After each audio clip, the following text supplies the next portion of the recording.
جیسے مچھلی پانی کے باہر ہے، بے چین بے کل، بار بار گھڑی دیکھ رہے ہیں ابھی تک جماعت کھڑی نہیں ہوئی، اور جیسے ہی نماز ختم ہوئی بھاگ جائیں گے جیسے پرندہ پنجرے میں. استغفر اللہ. ہمارا تو دل لگنا چاہیے، ہمیں تو قرار ہونا چاہیے مسجد کے اندر، مزہ آنا چاہیے کہ اللہ کے گھر میں موجود ہوں. سبحان اللہ. تو وقت گزاریے مسجد میں اور اپنا دل لگائیے اللہ کے گھر میں. بہرحال باتیں بہت ساری ہیں کرنے کی، آپ کے سوالات بھی ہم ساتھ ساتھ لے کر چل رہے ہیں، ساتھ ساتھ کوشش کرتے ہیں کچھ مدنی پھول بھی آپ کی طرف بڑھاتے رہیں اور آپ اپنے دل کے مدنی گلدستے میں سجاتے رہیں. جمعے کا خطبہ ہو گیا، جماعت میں پہنچے، رکوع میں شامل ہوئے، وہ رکعت ملی کہ نہیں ملی؟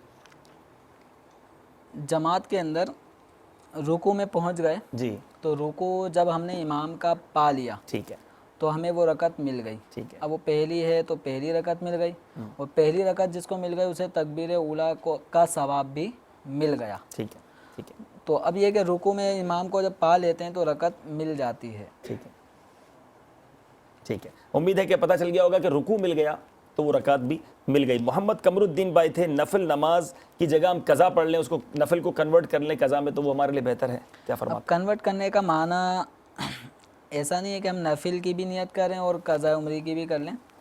تو اس طرح یہ ہے کہ ہم نے نفل کی جگہ، یعنی ہم نے نفل نہیں پڑھنے، نفل کی جگہ ہم اپنی قضاء عمری کی ادائیگی کریں. تو یہ عمل ان کا یقیناً یعنی ضرور وہ بہتر ہے. قضا نماز کی نیت سے پڑھیں، نفل کی نیت سے نہ پڑھیں. ٹھیک ہے. انشاءاللہ اگلے سلسلے میں اور بھی بہت کچھ سیکھیں گے. مدنی چینل دیکھتے رہیے، گھر بیٹھے انشاءاللہ علم دین کے مدنی پھول حاصل ہوتے رہیں گے. اگلے ہفتے بھی اسی ٹاپک کو کنٹینیو رکھیں گے. ابھی تک ہمارے فرائض پورے نہیں ہوئے، ہم کوشش تو کر رہے تھے کہ آج فرائض لے لیں، لیکن مجھے یہ کافی پریشر دیا جا رہا تھا کہ کالز بھی لیتے رہے. تو انشاءاللہ اسی ٹاپک کو لے کے چلیں گے. اللہ تعالیٰ سے دعا ہے مالک کریم شرعی احکام کے مطابق ہمیں زندگی گزارنے کی توفیق عطا فرمائے. اس سلسلے میں جو کچھ سیکھا اسے یاد رکھنے، اس پر عمل کرنے، اسے دوسروں تک پہنچانے کی توفیق عطا فرمائے. آمین بجاہ النبی الامین صلی اللہ تعالی علیہ وسلم.